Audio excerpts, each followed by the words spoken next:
mais on a eu que bakado toujours. Alléluia. Zambe a pambola biso. To fongoli Biblia na biso. Nous sommes dans le livre de 2 Rois, chapitre 5. Nous allons lire les 2 premiers versets. 2 Rois, chapitre 5, du premier au deuxième verset. Totangi na kombo na Yesu. Naman, chef de l'armée du roi de Syrie, jouissait de la faveur de son maître et d'une grande considération.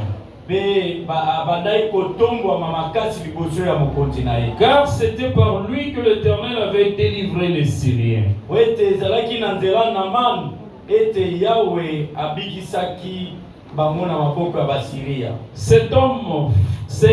Cet homme fort et vaillant était lépré.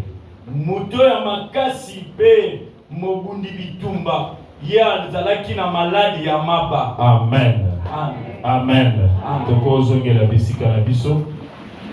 Bien aimé, maman a dit le vêtement de Naman. D'une autre manière, Naman est son vêtement. Dans les récits de Utikotama, la personne de Naman. Selon la Bible, Naman Azalaki chef et armée à Syrie. Il était un homme fort, un vaillant. Azalaki Mutamakasi.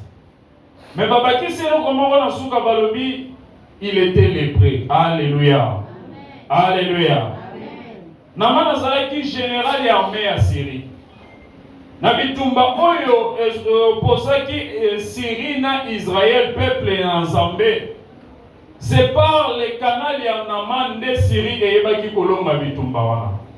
C'était un homme de combat. Azalaki mutuna ebandeli bazoloba, azalaki ko jouir na faveur ya roi. Alléluia. Azalaki un homme de combat, c'était un vaillant guerrier. Mais malgré toutes ses qualités, malgré nyonso wana, bazoloba na biso ke Naman était lépré. Alléluia. Alléluia. Azalaki mutazali kobela maladi ya mama.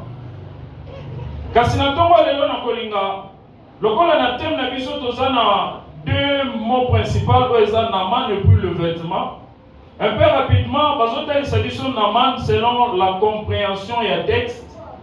Naman eza image ya batoyo bazali ko vivre na hypocrite.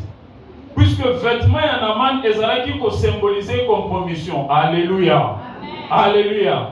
Certes, Nanzela na yende Syrie ezwaki elonga.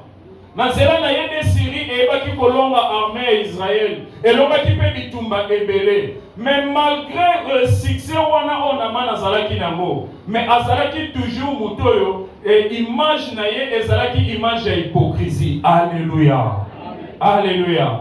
Bien aimé, la compromission telle que tu koloba, c'est exposer quelqu'un à des problèmes. Naman, bien que le succès wa azalaki nango, mais il était exposé à un problème. Malgré le succès on a eu, malgré nous, mais Naman était exposé à un problème. Je vais prendre un exemple ya koloba. Ba joueur na biso ba Léopard, ba yeku tuna coupe, mais ils sont venus qu'avec la qualification. Tala ndenge to yambaki bango. Alléluia. Le pays a même décrété un jour chômé et payé. Poto yambaka ba bato ba na qualification. Mais Naman ayaki na qualification te. Naman ayaki ne na oto ke luka na qualification wana. Alléluia. Mais malgré wana, Naman azalaki toujours confronté à un problème moko. Le deuxième exemple, na une compromission, et ça comme mettre réputation en péril. Ah, la Bible les autres ils savent que ba komisi Naman, ba talisi ba qualité na ye, mais ba lobi mais à la fin. Malgré ba qualité nyonso ba lobi, malgré bolamo nyonso ya salela ki bango, même moko esurgir, azalaki lépré. Et réputation na ye, ezalaki toujours péri. Alléluia. Et autre chose, par la compromission, c'est le genre de personnes qui marchent à l'encontre des lois. Alléluia. Et puis par son vêtement, Parce que le vêtement, c'est l'image de son ancienne vie. Ouais, c'est là qui est caractérisé par quelque chose. Toujours dans le livre de Otukotanga, verset 11, partant du 10e verset, na oetali caractéristique ya vie ya kala. Balobi, Naman, vie na yeli bosse qui caractérisé par la fierté, par l'orgueil. Puisque ça qui peut bénéficier de la confiance à mon consiné.